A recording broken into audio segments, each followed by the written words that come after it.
nuclear technology and tackle a power deficit that has delayed industrialization efforts.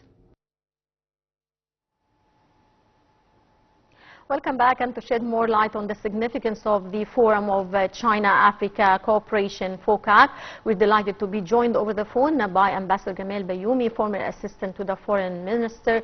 Good afternoon, Mr. Ambassador. Good afternoon, how are you? How are you, sir?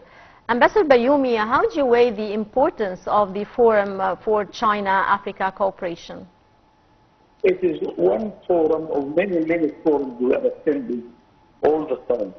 We have currently the Forum of FOCAC, which is the Japanese Africa Forum, and our president attended it once. So with China, we have several forums. We have this one with Africa. We have another one time with the Arab world, and we always attend this and that. We have, of course, the Euro-Arab dialogue and the Euro-African dialogue. All these forums are a sort of widening our capacity to enlarge our foreign relations. And now we have very active diplomacy, which is covering the whole world.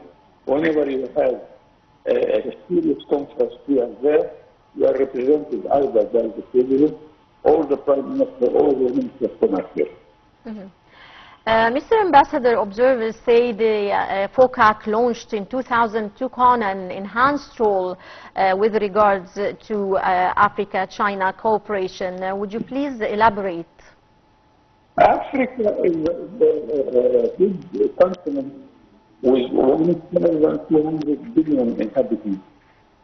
And this is the second largest continent in the world. But it is the poorest continent. The money flow from Africa to the developed countries is much more than Africa receives, whether as investment or as the result of its export, because it imports and it invests out in Africa much more than Africa receives money from other countries.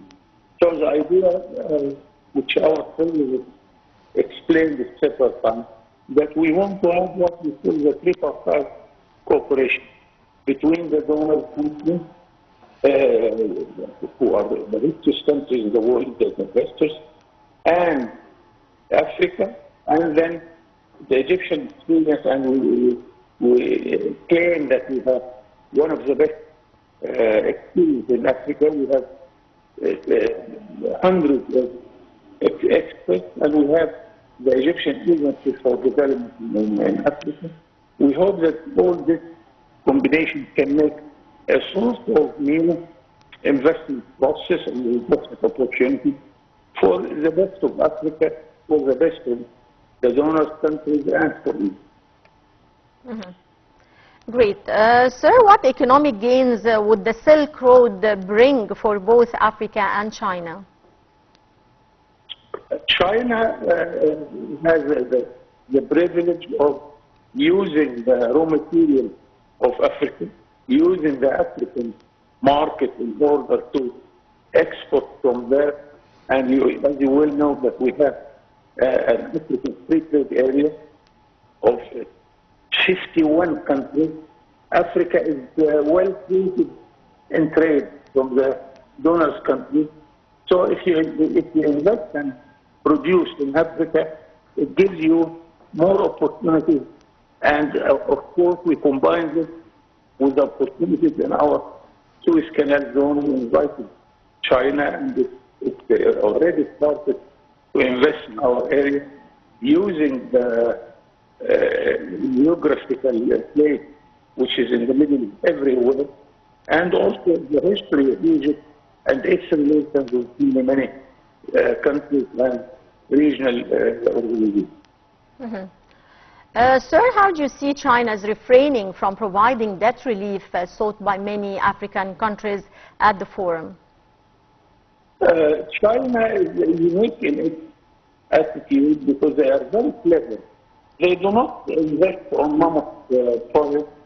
They spend on a road of 10 kilometers from very important port to very important producers city. They invest in small projects, the hospitals, or education also they are there. Interest in financial education.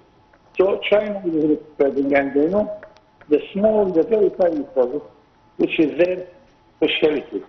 And they are making good success in all these fields. How do you read China's pledge of 360 billion yuan over 3 years in credit lines and investments in Africa? This is good, but not good enough. We need much more money to be invested in Africa. But on the other side, we should do our homework, because Africa's ability to absorb new investment is very limited. Because of the problems in Africa, the bureaucracy, the lack of good ports, the lack of communication, the lack of good banking system, all these things, if we make enough effort to make it in a better situation, we shall be able to attract such a figure which you are mentioning, or even more. Well, I would like to thank you so much, Ambassador Gamal Bayoumi, former assistant to the Foreign Minister. Many thanks for your insight, sir.